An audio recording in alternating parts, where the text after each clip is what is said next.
Hi viewers, welcome to our channel. ప్రస్తుతం మనతో పాటు సీనియర్ జర్నలిస్ట్ దాము బాలస్తున్నారు, వారితో మాట్లాడదాం. నమస్కారం సార్. నమస్తే సార్, వైజాగ్లో ఒక వాషింగ్ మిషన్లో 1,30,30,00,000 వరకు డబ్బు దొరకడంతో ఒక సంచలనం సృష్టించింది. ఇప్పుడు తెలుగుదేశం వాళ్ళు ఏం ఆరోపిస్తున్నారంటే జగన్ కేసీఆర్ గారికి ఫండ్స్ ఇస్తున్నారని చెప్పేసి చెప్తున్నారు. మరి దీంట్లో వాస్తవం ఎంత ఉంది, అసలు దాని సంగతి ఏంటి సార్? యాక్చువల్గా మొన్న ఏమైందంటే వైజాగ్లో జనరల్ చెకింగ్ ఎయిర్పోర్ట్ దగ్గర జనరల్ చెక్ చేస్తున్నప్పుడు నైట్ ఒక వెహికల్లో దాదాపు 6 టాప్ లోడ్ ఉండే వాషింగ్ మిషన్లు దొరికాయన్నమాట. పోలీసులు చూసాయి, వెళ్తుంది ఆ వెహికల్, వెనకాల ఒక అతను బైక్లో ఫాలో అవుతున్నాడు. ఇది కొంత డౌట్ వచ్చింది వాళ్ళకి ఏంటని. సో చెక్ చేశారు. చెక్ చేస్తే వాషింగ్ మిషన్లో డబ్బులు పెట్టున్నారు. 500 నోట్లు కట్టలు, 1,30,00,000 ఉన్నాయి మొత్తం. సో అందులో డ్రైవర్ కాకుండా ఒక అతను ఉన్నాడు, వెనకాల బైక్లో ఫాలో అవుతున్నాడు. ఇది ఎక్కడది అంటే సోనీ విజన్ అనే ఒక షోరూమ్ది. వైజాగ్ నుంచి విజయవాడకి వెళ్తుంది వెహికల్, నైట్ వెళ్తుంది. సో ఈ డబ్బులకు సంబంధించి ఎటువంటి రిసీట్ కానీ ఏమీ లేదు. రెండవది ఏంటంటే ఆ ముగ్గురికి కూడా డబ్బులు ఉందని తెలియదు. ఈ వెహికల్లో ఉండే డ్రైవర్కి కానీ, పక్కన కూర్చున్న అతనికి కానీ, బైక్లో ఫాలో అవుతున్న అతనికి కానీ దీంట్లో డబ్బులు ఉందనే విషయం ముగ్గురికి తెలియదు. వాళ్ళకి ఏమి ఇన్స్ట్రక్షన్స్ వచ్చాయంటే విజయవాడలో ఉండే మెయిన్ బ్రాంచ్ ఉంది వాళ్ళది, సోనీ విజన్, అక్కడికి ఇవి తీసుకెళ్ళమని చెప్పారు. ఒక అతన్ని నువ్వు బైక్లో ఫాలో అవుతూ వెళ్ళు అన్నారు. నైట్ టైంలో బైక్లో వైజాగ్ నుంచి విజయవాడకి పోవడం అంటే కొంత రిస్కే. అయినా కూడా ఎందుకు అంత రిస్క్ తీసుకొని వీళ్ళు పంపించారు అన్న డౌట్ వచ్చే చెక్ చేశారు.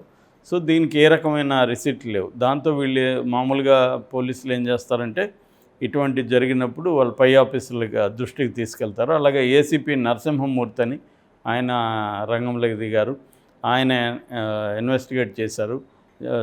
వాళ్ళని అడిగారు. వాళ్ళు ఏం చెప్పారంటే వాళ్ళు ఏదో బ్యాంకులో మాది కేసు ఉంది, అందువల్ల ఇక్కడ బ్యాంకులో డిపాజిట్ చేస్తే మాకు ఇబ్బందులు ఎక్కువ ఉన్నాయి, అందుకని మేము మెయిన్ బ్రాంచ్కి తీసుకెళ్ళి అక్కడ మేము వేరే బ్యాంకులో కొత్తగా అకౌంట్ ఓపెన్ చేసాం, అక్కడ డిపాజిట్ చేస్తున్నాం. ఈ డబ్బులకి మా దగ్గర అకౌంట్స్ ఉన్నాయి, అన్నీ ఉన్నాయి. మేము ఎందుకు ఇట్లా పంపిస్తున్నామంటే కొంత సీక్రెట్గా ఉంటే సేఫ్టీ ఉంటుంది, లేదంటే డబ్బులు వీళ్ళ ముగ్గురికి చెప్తే రేపు పొద్దున ఏమైనా ఇబ్బంది అవుతుందని వాళ్ళకు కూడా చెప్పకుండా సేఫ్టీ కోసం ఇది చేసాం అనేది వాళ్ళు చెప్తున్నారు. ఏదేమైనా ఇప్పుడు వాళ్ళు కోర్టులో పెట్టేశారు. ఈ నరసింహమూర్తికి కొద్దిగా మంచి పేరు ఉందని చెప్తున్నారు. ఎందుకంటే ఆయన గతంలో కూడా రామోజీ కేసులో కానీ ఇంకొన్ని కేసుల్లో కూడా ఆయన స్ట్రిక్ట్గానే ఉన్నాడు, ఏ ఒత్తిడికి లొంగలేదు అనేది చెప్తున్నారు. సో అందుకని దీంట్లో కూడా ఆయన స్ట్రిక్ట్గానే ఉన్నాడు అనేది చెప్తున్నారు. ఏదేమైనా వీళ్ళ ముగ్గురిని అరెస్ట్ చేశారు. బట్ వాళ్ళు వాంగ్మూలాలు తీసుకొని పరిశీలించిన తర్వాత వీళ్ళు ముగ్గురికి కూడా ఏ రకమైన సంబంధం లేదు అని చెప్పి పార్టీ 1A నోటీసులు ఇచ్చి వాళ్ళని వదిలేశారు. దీని మీద మాత్రం పార్టీ 1 అండ్ 102 CRPC కింద నమోదు చేసుకున్నారు. అంటే ఈ 2 సెక్షన్లు కూడా పోలీసులకి ఒక ఆథరైజేషన్ ఇస్తాయన్నమాట. డబ్బుల్ని సీజ్ చేసుకునే, అంటే అన్అకౌంటెడ్ మనీని సీజ్ చేసుకునే ఒక ఆథరైజేషన్. ఇప్పుడు ఇక్కడ కూడా ఏమైందంటే తెలంగాణలో కూడా 100 కోట్లు పట్టుబడుతున్నాయి, కానీ అందులో కొంత జెన్యూన్ వ్యవహారాలు కూడా ఉన్నాయన్నమాట. సో అట్లా చాలా అవన్నీ పరిశీలించి ఎప్పటికప్పుడు క్లెయిమ్ చేసుకున్నాక GST అధికారులు, IT అధికారులు క్లీన్ చిట్ ఇచ్చినాక వాళ్ళకి డబ్బులు ఇచ్చేస్తున్నారు. అయితే ఈ ప్రాసెస్ టైం పడుతుంది. ఎలక్షన్లలో ఈ ప్రాబ్లమ్స్ ఉంటాయి. ఎందుకంటే ఈ గోల్డ్ షాపులోళ్ళు, ఇటువంటి షోరూమ్లోళ్ళు వీళ్ళకి ఒక దగ్గర నుంచి ఇంకొక దగ్గర డబ్బులు పంపిస్తుంటుంటారు. ఆ డబ్బులకి చాలా వాటికి పేపర్స్ ఉండకపోవచ్చు, కానీ తర్వాత వాటిని సబ్మిట్ చేస్తారు. ఎందుకంటే ఎవ్రీడే ITకి, ఎవ్రీడే GSTకి సబ్మిట్ చేయరు కదా. సో GSTకి 3 monthsకి ఒకసారి, ITకి ఇయర్లీ ఒకసారి చేసే పరిస్థితి ఉంటుంది. సో అందువల్ల ఇది జెన్యూన్ కేసా కాదన్నది తెలియదు, కానీ దీన్ని బేస్ చేసుకొని జగన్ KCRకి డబ్బులు పంపిస్తున్నాడు. ఎందుకంటే 2019లో KCR జగన్కి 1000 కోట్లు ఇచ్చాడు చంద్రబాబును ఓడించాలని. అట్లా ఇక్కడ ఇప్పుడు రేవంత్ రెడ్డిని ఓడించడం జగన్ కర్తవ్యం. ఎందుకంటే KCR ఇక్కడ రాకపోతే జగన్కి ఇబ్బందులు ఉంటాయి. కాబట్టి KCRకి డబ్బులు పంపించడానికే ఇది ఒక ఏర్పాటు చేసుకున్నాడు. ఇలాగా విజయవాడ వరకు వచ్చి విజయవాడ నుంచి వేరే మెథడ్లో ఇక్కడికి చేరుస్తాడు అనేది వీళ్ళు చెప్తున్నారు. ఇందులో నిజాలు తెలియదు మనకి. ఆ ఇన్వెస్టిగేటింగ్ ఆఫీసర్లు అయితే ఆ కోణం ఏమీ కనబడలేదని చెప్పారు వాళ్ళు. సో వాళ్ళు చెప్పింది అయితే ఈ ముగ్గురికి తెలీదు. షోరూమ్ వాళ్ళు అయితే వాళ్ళు ఈ స్టోరీ చెప్పారు. దాన్ని వాళ్ళు కోర్టులో ప్రూవ్ చేసుకోవాలి. ఇప్పుడు ఆ మధ్య కూడా మనకి ఈయన బోనీ కపూర్ దగ్గర కూడా వెండి అలాగే దొరికింది. ఆయన చెన్నై నుంచి బాంబేకి పంపిస్తుంటే కర్ణాటకలో దావణగిరిలో పట్టుకున్నారు. ఆయన కూడా మళ్ళీ దానికి ఏమి డాక్యుమెంట్స్ లేవంటే ఆయన మళ్ళీ తీసుకెళ్ళి సబ్మిట్ చేసి కోర్టులో తీసుకున్నాడు. ఇట్లాంటివంతా ఇటువంటి ప్రాబ్లమ్స్ ఉంటాయి. నిజంగానే జగన్ సప్లై చేసే ఇది ఉందా లేదో తెలియదు, కానీ ఖచ్చితంగా అయితే ఆ నెరేటివ్లో వాస్తవం ఉంది. ఎందుకంటే జగన్కి ఇక్కడ రేపు రేవంత్ రెడ్డి వస్తే ఇబ్బందులు ఖచ్చితంగా ఉండొచ్చు. ఎందుకంటే రేవంత్ రెడ్డికి జగన్ పడదు, పైగా రేవంత్ రెడ్డి చంద్రబాబు మనిషి. రెండోది ఇక్కడ తెలుగుదేశం కూడా కాంగ్రెస్కి సపోర్ట్ చేసే ఆలోచనలో ఉంది.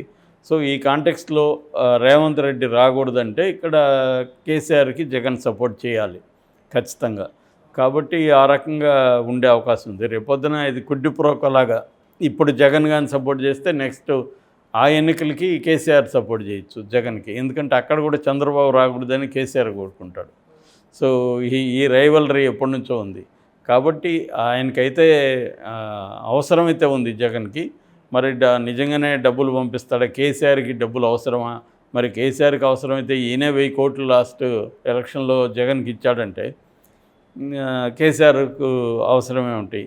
ఎందుకంటే కేసీఆర్ అన్నాడు, మా పార్టీలో చేరితే నేను మొత్తం మీ మా కూటమిలో చేరితే ఫైనాన్స్ అంతా నేనే చూసుకుంటానని అన్నాడని కూడా వార్తలు వచ్చాయి ఆ మధ్య. అంటే అంత డబ్బులు ఉందని. ఇప్పుడు కూడా తెలంగాణలో మిగతా అంతా 2000, 3000, 5000 వరకు ఇస్తే బీఆర్ఎస్ 10,000 వరకు ఇవ్వబోతుందనే టాక్ వినిపిస్తుంది. అందుకనే ఈ బీఆర్ఎస్కి వెళ్ళే ఫండ్స్ని కట్ చేయడానికి ఎలక్షన్ కమిషన్ ద్వారా బీజేపీ చాలా స్ట్రిక్ట్గా అమలు చేస్తున్నారు. డబ్బులు మూవ్మెంట్ ఎక్కడా కదలనీయకుండా అనేది కూడా చెప్తున్నారు. అందుకనే 2000 నోట్ని కూడా ముందుగానే దాన్ని సరెండర్ చేయించుకునే ఒక రూల్ తెచ్చి దాన్ని చేయించేశారు. ఎందుకంటే పెద్ద నోట్లు అయితే ఈజీగా ఎలక్షన్లోకి వెళ్తాయి. ప్రతి ఎలక్షన్ ముందు ఈ డబ్బుల విషయాన్ని చాలా జాగ్రత్తగా బీజేపీ చూస్తుంది.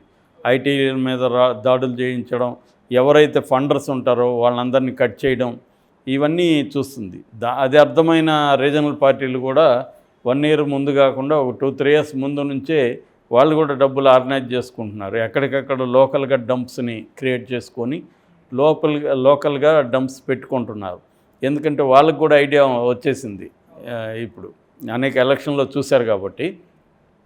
ఇదేంటంటే ఎత్తుకుపోయేలాగా ఒక కంపెనీ, వీళ్ళు ఏంటంటే మ్యాక్సిమం ఇలాంటి కంపెనీల ద్వారా ట్రై చేస్తుంటారు. ఎందుకంటే రెగ్యులర్గా కంపెనీస్ డబ్బుల్ని తీసుకెళ్తుంటారు కాబట్టి దాని ద్వారా. ఇలాగా జగన్ సప్లై చేయాల్సినంత అవసరం అయితే లేదు ఇక్కడ. కానీ కేసీఆర్కి తన డబ్బులు ఎక్కడెక్కడో ఉండొచ్చు, అవంతా ఆర్గనైజ్ అవ్వకపోతే జగన్ హెల్ప్ కూడా అడగుండొచ్చు, తప్పేం లేదు ఇక్కడ. ఎందుకంటే అందరూ ఇక్కడ ఎవరి నీతిమంతులు కాదు. ఒకడు 2000 ఇస్తే ఇంకోడు 10,000 ఇవ్వచ్చు, అంతే తేడా. కానీ 2000 ఇచ్చినోడు అవినీతి పర్డే, 10,000 ఇచ్చినోడు అవినీతి పర్డే, తీసుకునేవాడు కూడా 2000 తీసుకునేవాడు అవినీతి పర్డే, 10,000 తీసుకున్న అవినీతి per day. Okay, thank you sir. Thank you.